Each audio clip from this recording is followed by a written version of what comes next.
రంగం భవిష్యవాణి కార్యక్రమంలో ఆ రంగం చెప్పేవాళ్ళు చెబుతుంటే మనకు వాళ్ళు కనిపించరు, సాక్షాత్తు ఆ మహాకాళి అమ్మవారు చెబుతున్నట్టే అనిపిస్తుంది. అయితే చాలా సంవత్సరాల నుంచి ఒక కుటుంబం రంగం భవిష్యవాణి చెప్తుంది. ఈరోజు మనం దేవరి యాంజాలలోని ఒక కుటుంబంలోని వ్యక్తుల దగ్గరికి, అన్నదమ్ముల దగ్గరికి వచ్చాం. వేల్పుల రవీందర్, దేవేందర్ అన్నదమ్ములు చాలా సంవత్సరాల నుంచి వాళ్ళ కుటుంబ పరంగా రంగం భవిష్యవాణి చెప్తున్నారు. మనతో పాటు వేల్పుల రవీందర్ గారు ఉన్నారు, ఆయనతో మాట్లాడదాం. నమస్కారం. నమస్కారం అండి. స్వామి, మీరు మీ ఫ్యామిలీ ఎప్పటి నుంచో రంగం భవిష్యవాణి చెప్తున్నాం. సో రంగం భవిష్యవాణి అసలు ఎప్పటి నుంచి స్టార్ట్ అయింది మీ ఫ్యామిలీలో, ఎక్కడి నుంచి మొదలు పెట్టారు? మా 4 ఫాదర్స్ నుంచి స్టార్ట్ అయిందండి. మా 4 ఫాదర్, ఇప్పుడు అక్కడ ఉన్నాడు మా గ్రాండ్ ఫాదర్, మా ఫాదర్, మా చిన్నాయన వాళ్ళు ఉన్నారు. మా గ్రాండ్ ఫాదర్ ఉండగా వాళ్ళ ఫాదర్స్ నుంచి ఇదైంది ఇది ఇక్కడ మా దగ్గర. అయితే మేము అప్పటి నుంచి ఇది చేస్తాము. ఎక్కడ ఏ గుడి కాడికి పోయినా, ఏ మందిరానికి పోయినా అక్కడ అమ్మవారే మాకు ఆవహిస్తుంది. ఓకే, ఏ గుడి దగ్గరికి వెళ్ళినా, పోచమ్మ దగ్గర పోతే పోచమ్మ, మహంకాళి దగ్గర పోతే మహంకాళి, ఎల్లమ్మ దగ్గరికి పోతే ఎల్లమ్మ, భూలక్ష్మమ్మ దగ్గరికి పోతే భూలక్ష్మమ్మ, అది ఆవహిస్తుంది. అయితే అది ఆవహించే ముందు మేమేం చేసుకుంటాం అంటే ఆ అమ్మవారిని తలుచుకుంటుంటాం, అమ్మవారిని ప్రార్థన చేసుకుంటుంటాం. ఆ ప్రార్థన చేసుకోవడంలో ఆ అమ్మవారు మాకు ఆవహిస్తుంది.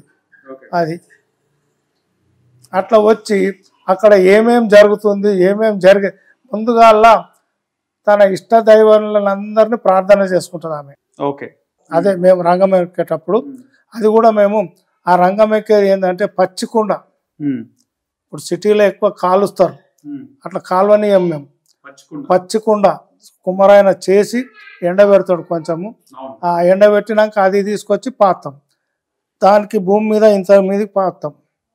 పాతి అక్కడ దాని మీద చేట పెట్టి అక్కడ అన్ని సామాన్లు పెట్టుకొని ఇది చేసి ఆ పచ్చికుండ మీద ఎక్కుతాం. సో మీరు ఆ పచ్చికుండ మీద ఎక్కే ముందే పటం చదువుతారా, ఎక్కిన తర్వాత పటం చదువుతారా? దేవుళ్ళకి సంబంధించినటువంటి ఒక శ్లోకం లాంటి ఒక మంత్రం ఉంటుంది. అదే ఆ మంత్రము ముందుగా మేము చదువుకుంటాం మనసులో. ఇప్పుడు మా పెదవులు ఆడుతుంటాయి, టీవీలో మీరు చూడవచ్చు, పెదవులు ఆడుతుంటాయి, కానీ బయటకు ప్రొనౌన్స్ రాదు. తర్వాత అమ్మవారు ఆవహించినప్పుడు మాకు గట్టిగా వస్తుంది. సో మీరు చెప్పేటప్పుడు మాకైతే అమ్మవారే కనిపిస్తుంది, మీరు చెప్తున్నట్టు ఉండదు. మీరు చెప్తున్నా కదా, నేను మాకు ఏ అమ్మవారి గుడికి వెళ్ళినా ఆ అమ్మవారినే చెబుతున్నట్టు అనిపిస్తుంది. అంతే. సో మీకు ఎప్పటి నుంచి గుర్తుంటది? చెప్పేటప్పుడు ఏమైనా గుర్తుంటుందా, క్యాలి ఉంటుందా మీకు? ఉండదు, గుర్తు ఏముండదు. తర్వాత శాంతి అయ్యే మూమెంట్లో అప్పుడు శాంతి అయిపోతుంది అని చెప్పి శాంతి అయిపోతుంది. శాంతి అయిపోయినాక మాకు ఇది అవుతుంది. స్టార్టింగ్ లో ఎప్పటి నుంచి ఎప్పటి వరకు మీకు గుర్తుంటది? స్టార్టింగ్ లో మాకు చూడండి ఒక 45 మినిట్స్. ఓకే, అంటే భవిష్యవాణి చెప్పే ముందు ఎక్కడ వరకు మీకు గుర్తుంటది? మొదట్లో అక్కడ చాట మీద ఎక్కుతాం కదా, చాట మీద పచ్చకుండ మీద ఎక్కినాక మా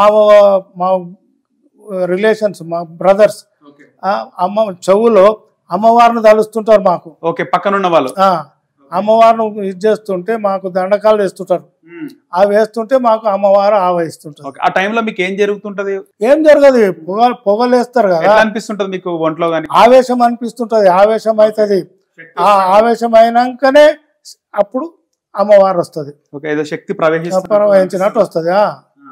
ఇక ఆ తర్వాత శాంతి అయ్యే ముంగట శాంతి అయిపోతుంది అని చెప్తారు. చెప్పి శాంతి అయ్యే ముందు ఎట్లా అనిపిస్తుంటది మీకు? మాకు ఎట్లా అనిపించేది మాకు తెలియదు, మాకేం తెలియదు. ఓకే, మీరు అమ్మవారు వెళ్ళిపోయిన తర్వాత ఎట్లా ఉంటది మీ బాడీ? ఇక అమ్మవారు అయిపోయిన తర్వాత అయితే బాడీ పెయిన్స్ ఉంటాయి, బాగా నొప్పులు అయితే, అయినా ఓర్చుకోవాలి, తిరగాల్సి వస్తుంది. వెళ్ళిపోయే ముందు ఎట్లా అనిపిస్తుంటది ఒళ్ళు?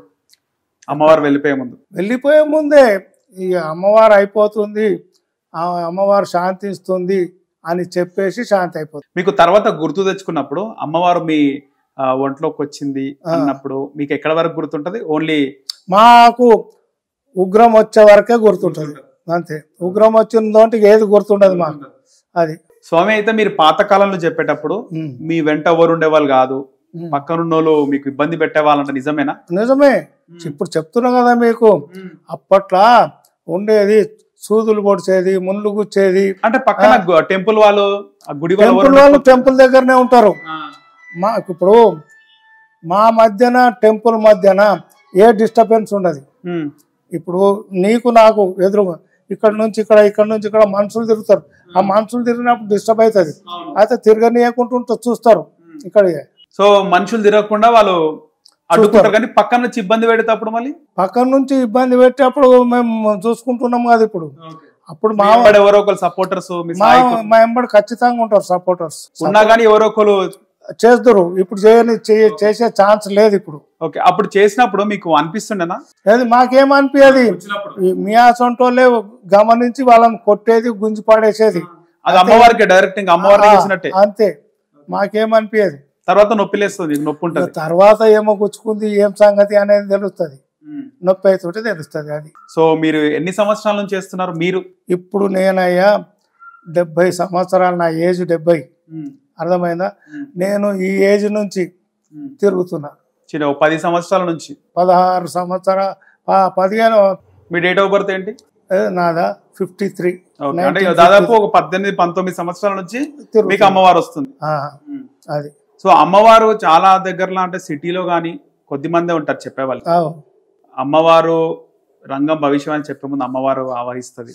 సో మీరు ఎప్పటి నుంచి నిష్ఠగా ఉంటారు? ఆషాఢ మాసం ప్రారంభం నుంచే ఉంటారా, లేకపోతే జీవితాంతం మీరు నిష్ఠతోనే ఉంటారా, నియమ నిష్టలు కానీ? ఒక పొద్దులు దసరా దేవి నవరాత్రులప్పుడు చేస్తాము. దేవి నవరాత్రులప్పుడు చేసుకొని ఇది చేస్తాము. మళ్ళీ ఇప్పుడు ఈ టైంలో కూడా చేస్తాం. ఆషాఢం శ్రావణం. ఆషాఢ మాసం ఎందుకంటే ఒక నెల అనేది కంటిన్యూ. ఊర్లలో ఏం చేస్తారంటే వాళ్ళకి ఎప్పుడు కోతలు విలువ ఉంటే, అప్పుడు విరామం ఉంటే అప్పుడు చేసుకుంటారు వాళ్ళు. కటమైసమ్మ కానీ, పౌషమ్మ కానీ, మహాకాలం. అప్పుడు మేము తప్పదు కదా, మాకు వారం 10 రోజుల ముందు చెప్తారు, అయ్యా మా దగ్గర పండుగ చేయాలి, రావాలి, రంగం ఎక్కాలి, భవిష్యవాణి చెప్పాలి అని అంటే అప్పటి నుంచి మేము నిష్టగా ఉంటాం. ఆషాఢ మాసం ప్రారంభమైన తర్వాత నిష్టగా ఉంటారు. ఆషాఢ మాసం శ్రావణం వెళ్ళేదాకా. సో ఆ టైంలో ఏం తింటారు? ఏది పండ్లు, పాలు, కూరగాయలు, ఆకుకూరలు. అది కూడా 2 రోజులు ఉపవాసం ఉంటాం. మంగళవారము, గురువారం. ఓకే, 2 రోజులు ఉపవాసం ఉంటాం. మిగతా రోజులు అప్పుడే కాదు, ఎప్పుడు వేరే అప్పుడు కూడా అట్లా. అది. సో ఈ చుట్టాల దావత్లకు కానీ ఏమైనా మంచి చెడు అయినప్పుడు పోవడం కానీ ఇంకా పోతాం ఆషాఢ మాసంలో. అక్కడ పిలువరు, మేము పోము. ఆషాఢ మాసంలో మాకు వీలు కాదని పిలువరు మమ్మల్ని, మేము పోము, చెప్పేస్తాం. ఇగో ఇప్పుడు ఈ రోజు మా ఇంకో తమ్ముడు అక్కడ తోటముత్యాలమ్మ దగ్గర పండుగ చేస్తున్నాడు, రమ్మన్నాడు. నేను రామయ్య అని చెప్పి.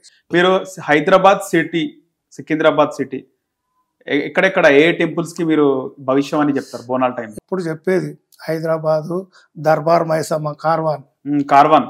అక్కడ చెప్పినాం. అది ఇది చేసినాం. ఆ తర్వాత రెజిమెంటల్ బజార్, నల్లపోషమ్మ విగ్రహ ప్రతిష్ట చేసిన చెప్పిన, వాళ్ళకి చెప్పిన 3 సంవత్సరాలు చేస్తా, ఆ తర్వాత నేను మీరు ఎవరినైనా చూసుకోండి.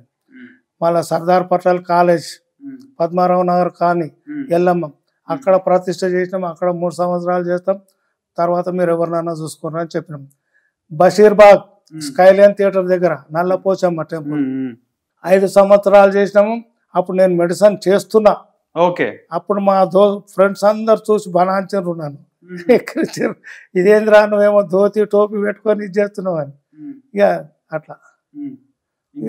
ఇక ఆ తర్వాత ఇది చేయలే అక్కడ. ఎందుకంటే అవి మన ఏరియాలు కావు కాబట్టి, వేరే వాళ్ళ ఏరియాలు కాబట్టి నేను ప్రతిష్ట చేసి మీరు కోరుకున్నందుకు ఇన్ని సంవత్సరాలు చేస్తాం. ఆ తర్వాత నేను మీరు ఇక్కడ ఏరియాలో చూసుకోండి.